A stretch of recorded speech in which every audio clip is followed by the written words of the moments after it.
Hello, everyone, and welcome to the Rewards Mastermind, the show where we decode the science and the strategy behind modern compensation. I'm Sam Reed from CompTeam, and today we're tackling one of the biggest shifts in our field, closing pay gaps with precision using real-time market data and artificial intelligence. Joining me today is Boyd Davis of Payfederate, one of the innovators transforming pay intelligence from static spreadsheets into living, breathing insights. We're going to dig into real time, what real time actually really means, and how to respond when the market moves faster than your pay ranges, AI, how to use that responsibly in that's alignment with regulations and good ethical practice. So, if you're a compensation lead or an HR practitioner, this conversation is your roadmap to staying competitive, compliant, and fair. So, let's dive in. Welcome, Boyd. Hey, great to be here, Sam. I know that you've designed the Payfederate tool with your colleagues there to really move the needle on what's next in compensation. And of course, one of the things that a lot of comp practitioners are thinking about is the concept of real-time market data.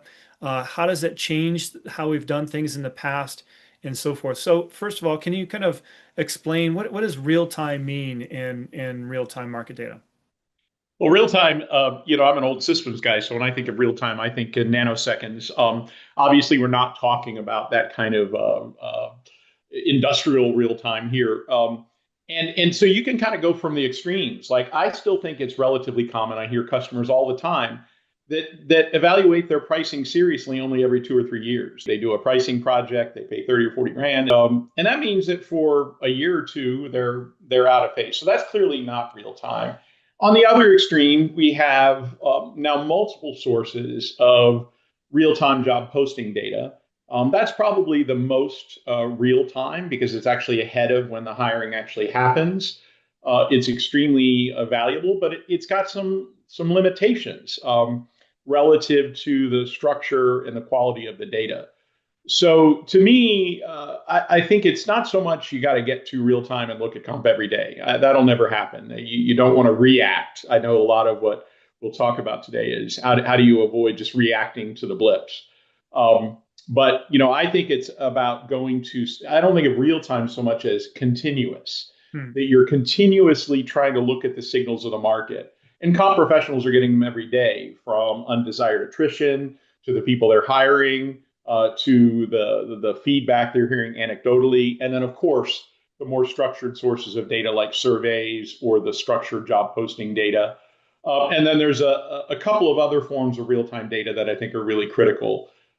Years ago, we started to see offer data come, and the first form we saw offer data was in the form of offer letters. And this was really exciting. A company called Levels FYI.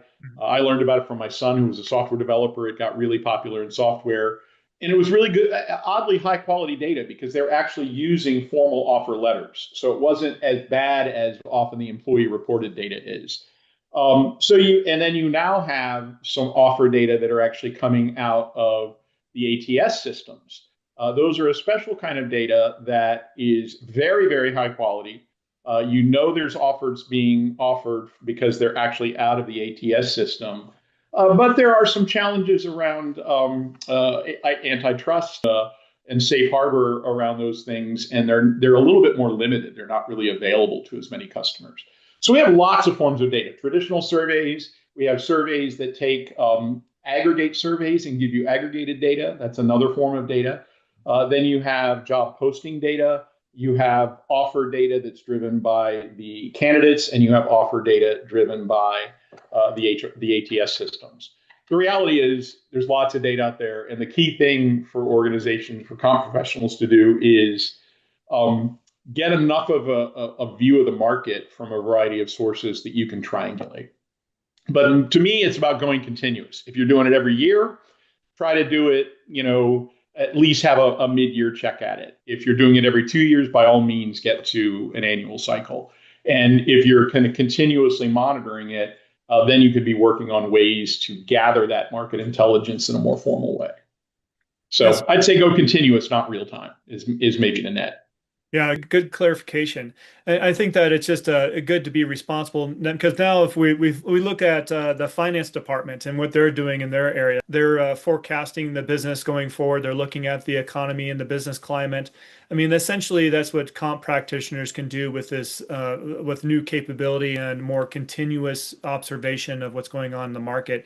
It doesn't have to be something that just occurs, once a year or once every other year, depending on what industry you're in, but something that can be more real time. What's happening now, not necessarily what's happened 6 months ago or a year ago. Well, and one of the biggest sources of pay gaps is when people start to rifle shot their fixes. Yeah, Oh, I've got this issue in my audit department.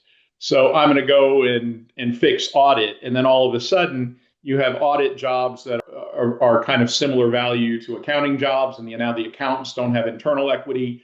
So there's an element of everybody in comp needs to realize it's always a balloon squeeze. Because as you said, we're never working with let me pay the correct amount to my employees. Unfortunately, we never get that, right? We always get, here's my budget. How can I cover the biggest number of my priorities within the budget?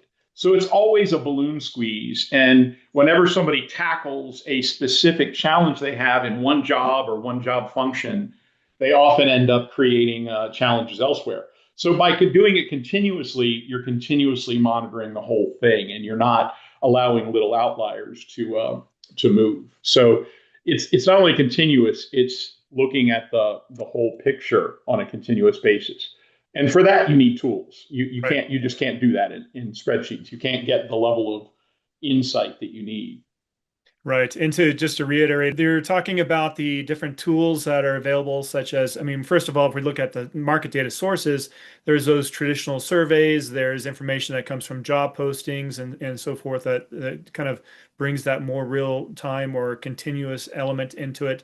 And then, of course, we need to have a system that we can house all this data into for analytics. And I know that And Payfederate, to bring it together, yeah, right now, what people will do is they'll get Aon and Comp Analyst Market Data or in Mercer, and they'll go to each one and they'll have to try to aggregate them typically in spreadsheets, unless you're using a tool like Payfederate or the other class of tools in this area. People are all familiar with them: Salary.com, PayScale, Better Comp. There's some great tools out there. We're just one of them. But I encourage organizations to have a system that you store your survey data in, you store your employee data in, and you can constantly evaluate internal equity, market competitiveness, and the support for your career path, right? To me, those are the three anchors for comp.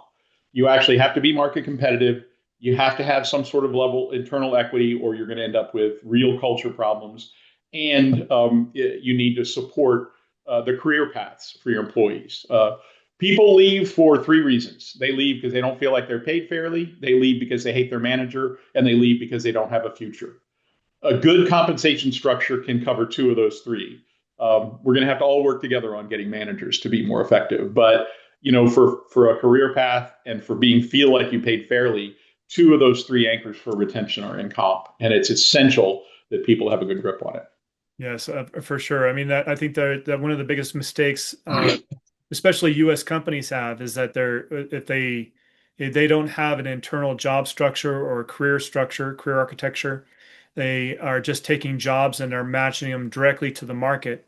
They need to realize that they're taking in that market bias. That market job may have maybe a different size and scope compared to what you're operating internally, and there could be survey error, a lot of different things that are happening when we're doing a direct match to market.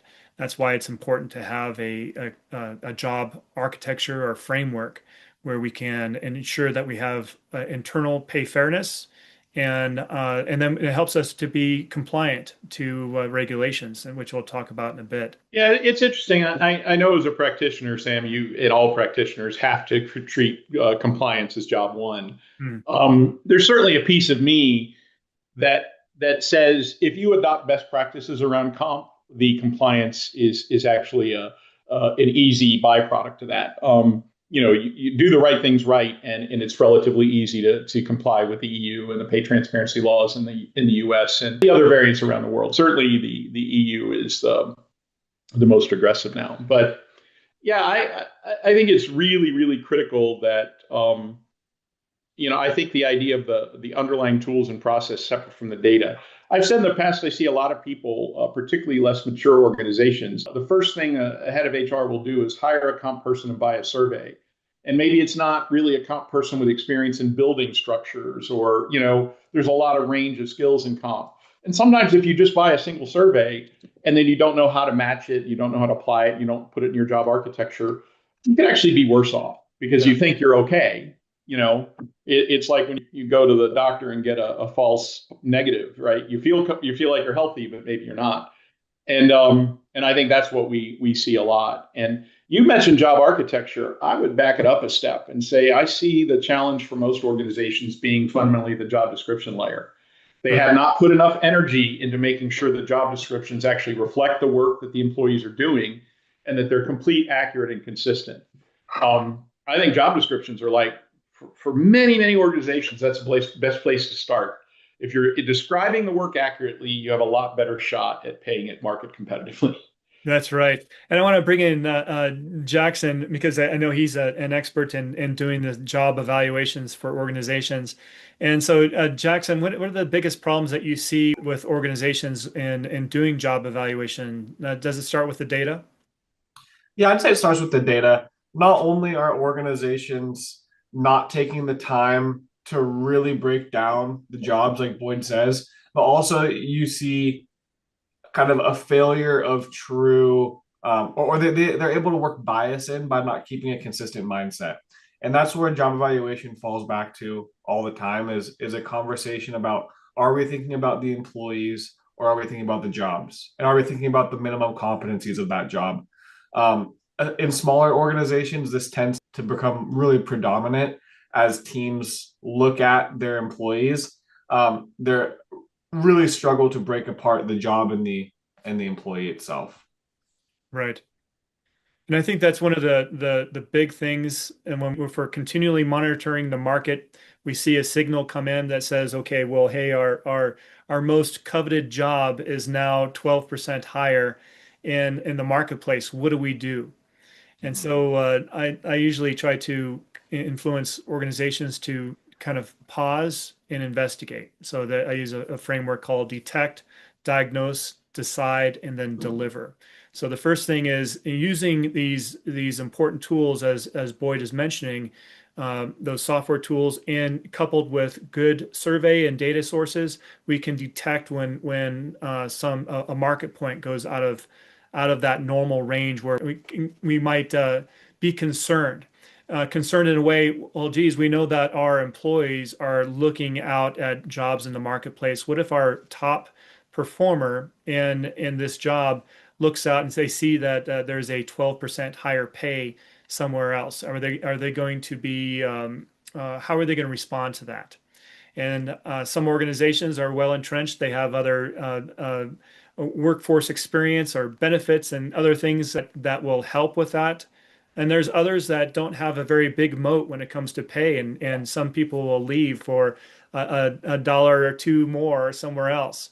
And so it's important for us to understand our environment, and that's part of that diagnose. Is this something that we need to take action on now, or is it something that we can wait into the quarter or in our annual process or whenever we need to work on that? And so that's part of that making an informed decision around your action.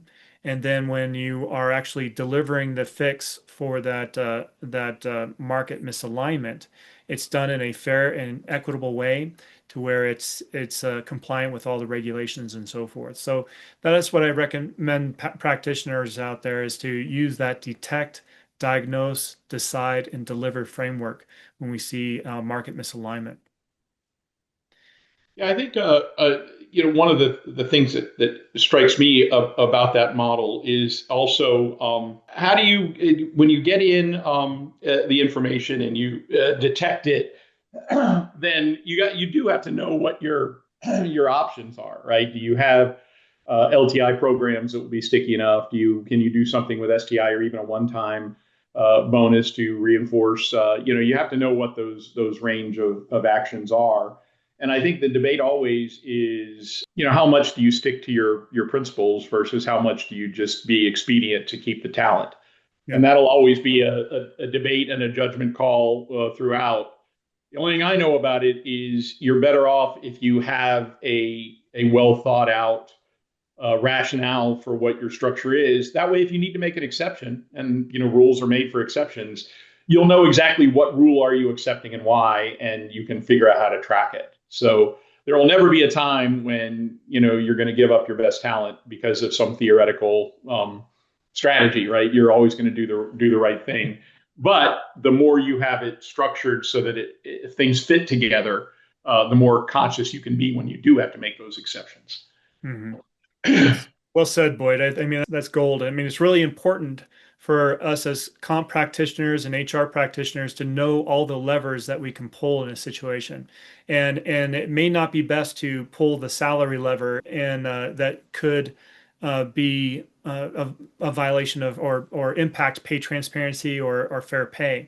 It could be recognition. It could be career progression or a development. It could be a lot of different things. And that's why it's important for comp practitioners to ensure that we have our retention plan in place. We have a clear program in place where we can, if something comes up and we know exactly what levers we can pull and in what sequence to ensure that we're doing the right thing for our people. And that's going to retain our best for the company.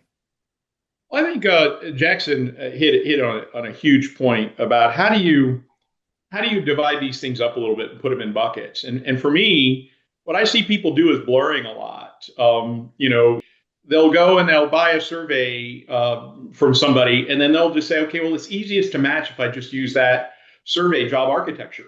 I'll just copy exactly. Well, the job architectures of the big players, the Mercers and the Aons of the world are great, but they're a bit generic, right? So it doesn't necessarily say should you have how many levels of finance or marketing or sales or engineering should you have? That's going to be pretty unique.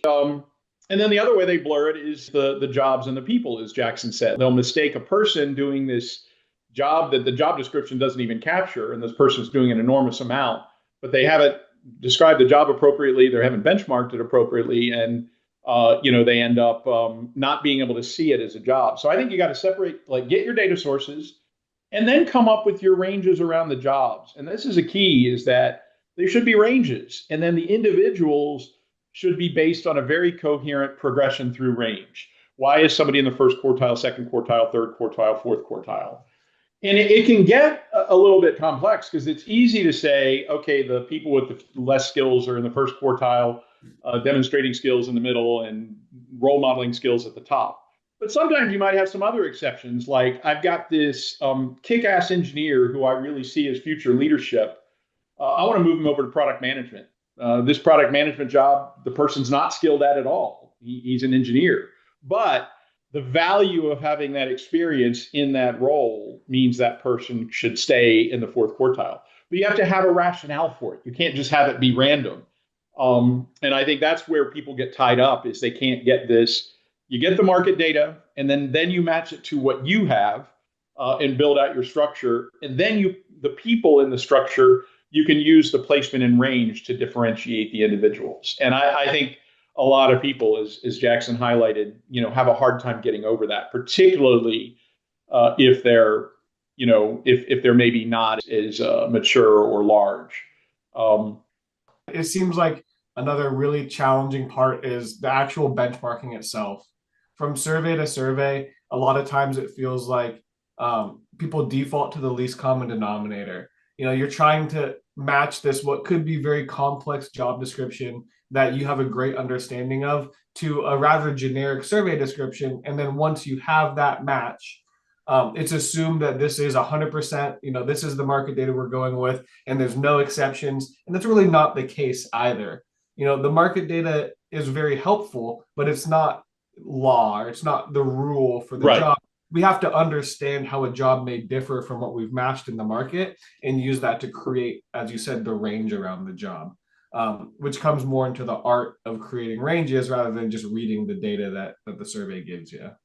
Yeah, you're absolutely right. I think it's a lot of people end up overweighting the accuracy and precision of the survey data when there is a lot more art to it. And that's why I go back to job descriptions. If you can really accurately describe what a person's doing, then you have a chance to do some things like with modern tools, like with Payfederate, you can certainly go in and match to a couple of different jobs and use professional judgment to age them or measure them. We have a capability where some jobs are just not benchmarkable, but you know that they are in a good spot relative to another job. You know that, hey, I can't benchmark this job, but it's pretty consistently 8% above this other job that I can benchmark. So I'm going to match this job to that other job and just mark it up 8%. It's still a good view of the market, but it's not like what we encourage comp professionals to do is to get your best view of the market for each job and just trust that as your market data. Because everybody wants to dig into, oh, is this Mercer P50? You know, what weight is it and who are the cohort? And you get a lot of people that are trying to judge the quality of the data that maybe don't have the experience in evaluating data. So what a comp professional should just do is say, I've looked at the data. This job, this is where we should be in the market. This would be where our target is. Once you know the market target, then you can start to take a look at the job, and then you can look at the individuals in the job. So you're dead right, Jackson. That model of look at your market, look at your jobs, and then look at your people is the right way to divide it up. So Boyd, let's switch gears a bit. I think this is a good segue to really talk about how artificial intelligence can help and where artificial intelligence should not be applied in compensation yet. And so I think that right now there's some recent trends and where the future of compensation seems to be going is eventually to more formulaic type pay based on how we set up our compensation philosophy and systems. What do you think? Do you think that's where pay is heading? I do think that we are heading to a degree of standardization on how people consume data. I mean, that's been migrating for a long time. And what we're seeing is it's getting broader. One of our observations is that the majority of employers in the country should not be doing this work on their own. They should hire a compensation professional, a consultant to come and do this work for them because it's a difficult skill set. But it's definitely, one of those areas where more organizations are adopting more sophisticated practices. Now, as it relates to AI, I am both the biggest believer and advocate for AI. I spent the last 15 years of my career in AI before I was actually in comp. So I'm a huge believer, but I'm also probably the biggest skeptic on the planet because so much of what I see about what AI can and can't do is just garbage. A couple of things. The vast majority of AI in HR today is generative AI, large language models. There is very little genuine machine learning because machine learning requires you to know all of the data that went into an outcome so that you can predict that outcome again. And we just don't have that structured data in comp. So first of all, everything you're seeing in AI, virtually everything, is some use of a large language model to deal with natural language processing. Good example, we use large language models to look at job descriptions of the employer and the survey. And we use the large language model to parse those and vectorize them, and then we use a machine learning algorithm to match them. So that's kind of a hybrid model of large language model with machine learning, but most of the stuff we're seeing out there is large language models. And remember, large language models, all they do is predict the next word or the next token. Yeah. They don't know math. They don't know if something is above or below or behind or ahead of something in the way a human would. It's just text. And so everybody's got to realize those limitations. There is no mathematics in large language models. You'd have to call something different. So what people are doing now is they're mixing large language models with database access. And that's basically the nature of an agent. An agentic AI is you ask an agent to understand your request and they parse it out. And maybe it's search the web, maybe it's pull this data from a database or something. That's the way AI is working now. It's hugely powerful. We use it for job matching. We can infer a job architecture, and we use it extensively to drive consistency and completeness in job descriptions. What I don't foresee happening is you're going to go to an AI tool and say, what's the range for this job? There's just no context for it. Ultimately, the quality and the provenance of the data that you're using to benchmark is so critical. You're not going to just trust an invisible AI agent out there pulling data from God knows what database, right? So you really need to have it be structured. But I actually think there's some huge new AI use cases coming up beyond what we're seeing today. And I'll just net it out by saying that our goal as a tool provider is not to be a compensation solution provider. As a matter of fact, we won't do it. Our product is intended for comp practitioners, either consultants or practitioners in an employer. And our goal is to get rid of all the mechanics out of comp. The software should do that for you. So the value for comp professionals is going to shift to the art that Jackson talked about. The mechanics, whether it's doing a regression analysis to generate ranges, or literally with our tool today, you can take 1,000 jobs, match them to the top AI match, and price them to the 50th percent of a survey in under 2 minutes. It'll be very, very blunt. It's not going to be very good. But that's the mechanics that have taken 80% of the time to date. So what I see happening is that AI will remove all of the mechanics and all of the detail, copying a spreadsheet and moving columns and all that stuff that comp professionals do. Oh my gosh, I need to try a new scenario. So I need to copy the whole spreadsheet and then start messing around with it. And God forbid if I screw up a cell, right? All of that is going away. And the value is going to be in really understanding, why do people want to work for us? And what do we have to pay them to get them to want to work for us and be productive? That's the game. It's talent management. Compensation is shifting to being a core, the foundation of talent management. And it's going to get a lot more strategic. Right. Because the tools will take out the mechanics and allow the comp practitioner to actually deliver more value. Yes, I've been a true believer my whole career that compensation and talent management need to be closely aligned, because people don't just go to work for pay. They go there for a variety of different reasons that is really going to keep them at the organization or attract them to the organization.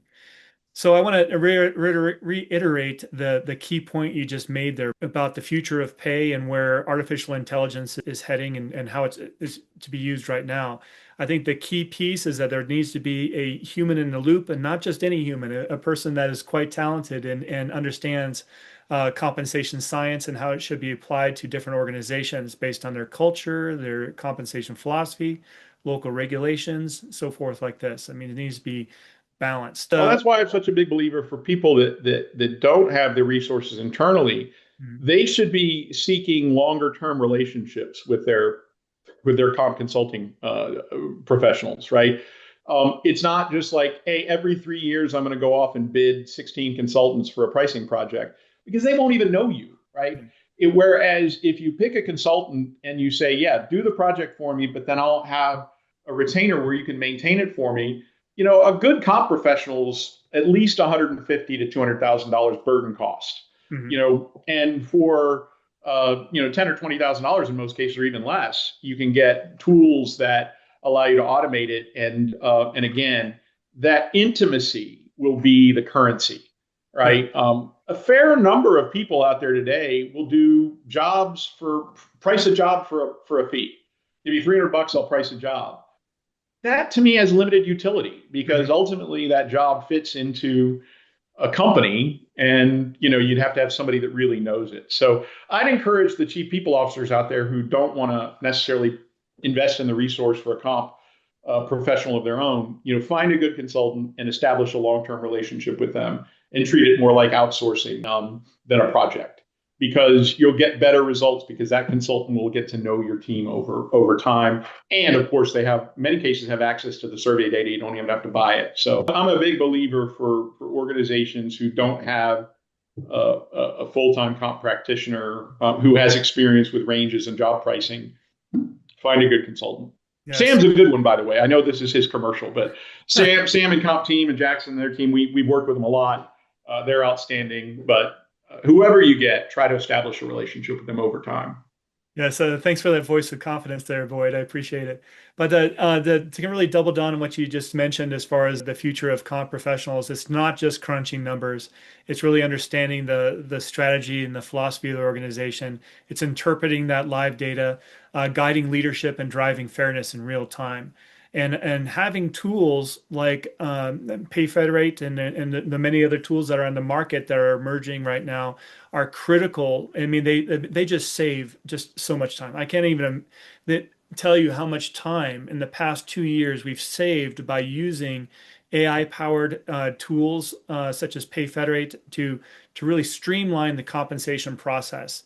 And so that is the future. So if you're a compensation practitioner or an HR practitioner that has been doing the same thing for the past 5 to 7 years, you need to change the game and change the workflows, evaluate those workflows, see how they need to be enhanced and evolved for the future because the game has changed. I think the buyers have a lot of power here too. I think that's one of the things I'd say is, look, Sam and Comp Team have lots of great competitors. I have lots of great competitors. Mercer and Aon and Willis Towers Watson and Salary and Pay Scale all compete hard against one another.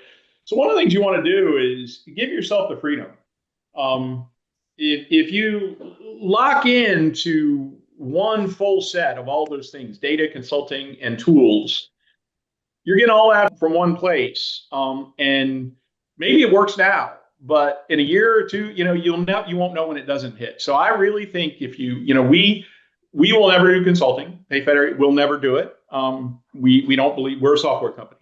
And we I think we do better than anybody else. But same thing is if you're on one of the survey vendors or you haven't been happy with your consultant, it's a good competitive market out there. You can get better deals and better talent. So, I hate to tell people to beat me up for negotiations, but the reality is that gets the best out of all of us when we compete. So I'd echo that. Look for ways you can do things differently.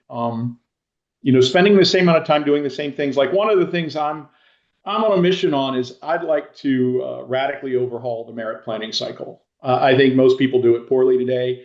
I think it should be driven by your comp strategy and your philosophy, prioritization of promotions, market adjustments, and merit increases within a budget. You give everybody a recommended amount that's driven by the comp team, and you have 2 weeks to drive exceptions out of it. I think people could save tens of thousands of person hours of trying to fine tune whether Susie gets 2.9% or 3.1%. We could get rid of all of that and have a much more coherent plan. And with AI, one of the things I think you can have a rules-driven approach to the merit cycle and then use generative AI to give the managers their talking points. Yeah. So that you could say, hey, look, this employee is in the second quartile of the range. They're performing extremely well, which means that they deserve a bigger increase. Like you can give the managers the talking points that come out of your comp philosophy. That's the next thing I'm excited about. I'm excited about AI for skills. Mm-hmm. Everybody's got this huge, burdensome, let me come with this monstrous skills taxonomy and start to evaluate people. I see most of the time it falls under its own weight. Whereas with generative AI, you can observe skills from job descriptions, create your own skills library, and make that skills library available for new job descriptions. And then you could fold it into your performance management system to start measuring performance against skills for jobs as opposed to all the other stuff people do. That I'm excited about. I'm not excited about AI trying to generate a pay range. I think that is silly. That's a solution in search of a problem that creates more problems.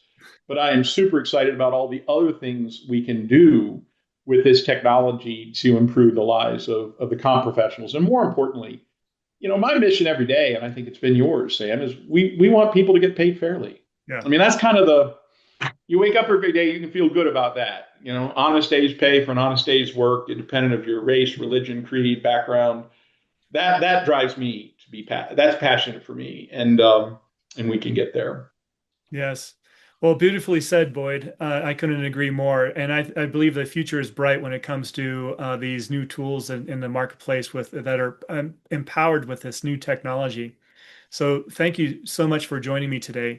And for everyone listening, that's a wrap up for our conversation on closing pay gaps with precision through real-time market data and artificial intelligence.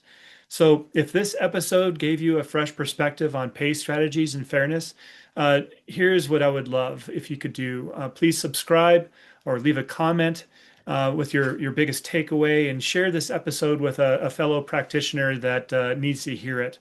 And if you'd like to learn more about Payfederate and how CompTeam can help you, please visit our respective websites. Payfederate has a beautiful website that in that nice purple color. I love it. And we'll be glad to help you with that. But until next time, keep leading with data, empathy, and curiosity. And we'll see you next month on the Rewards Mastermind.